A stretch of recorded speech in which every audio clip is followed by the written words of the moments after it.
عثمان صاحب کو دیکھ کر سب کھڑے ہو جاتے ہیں اور عثمان صاحب کے بیٹھ جانے کے بعد سب بیٹھ جاتے ہیں اور عثمان صاحب کہتے ہیں آپ سب کے یہ ہنستے ہوئے چہرے اتنے عرصے بعد دوا کی طرح لگے۔ اس دروازے کے پیچھے سے سن کر میں سمجھ گیا کہ میری طاقت یہیں سے آتی ہے، اس دسترخوان سے، آپ سب سے۔ میرے بیٹے شفا بنتے ہیں، میری بیٹیاں، بہویں، پوتے جینے کی وجہ اور میرے ساتھی میری تقدیر میں شریک ہوتے ہیں۔ چلیں بسم اللہ کریں۔ یہ کہتے اور سنتے ساتھ وہ سب کھانا کھانا شروع کر دیتے ہیں۔ قاسم عثمان صاحب سے پوچھتا ہے دادا کیا آپ نے واقعی اسرائیل علیہ السلام کو دیکھا ہے؟ سب ہنسنے لگ جاتے ہیں اور عثمان صاحب کہتے ہیں ابھی نہیں قاسم، ابھی نہیں، ہم پہلے بورصہ فتح کریں گے، اس کے بعد موت کی بات کریں گے۔ تو سلیمان کہتا ہے اگر آپ میرے بابا کو اجازت دیں تو وہ فتح کر لیں گے دادا۔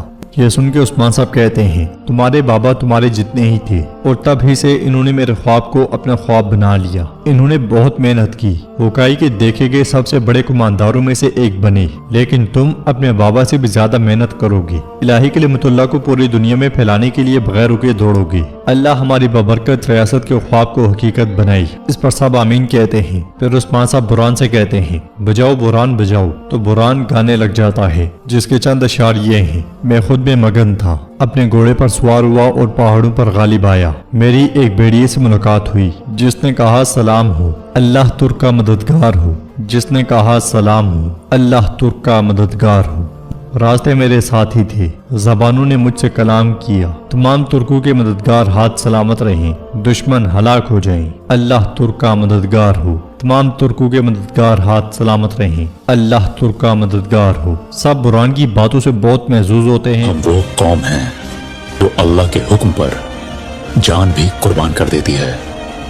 دنیا کی طاقت ہمارے ایمان کے آگے کچھ نہیں، نہ ہمیں تخت کا لالچ ہے، نہ تاج کی خواہش، ہم صرف اللہ کی رضا کے لیے جیتے ہیں۔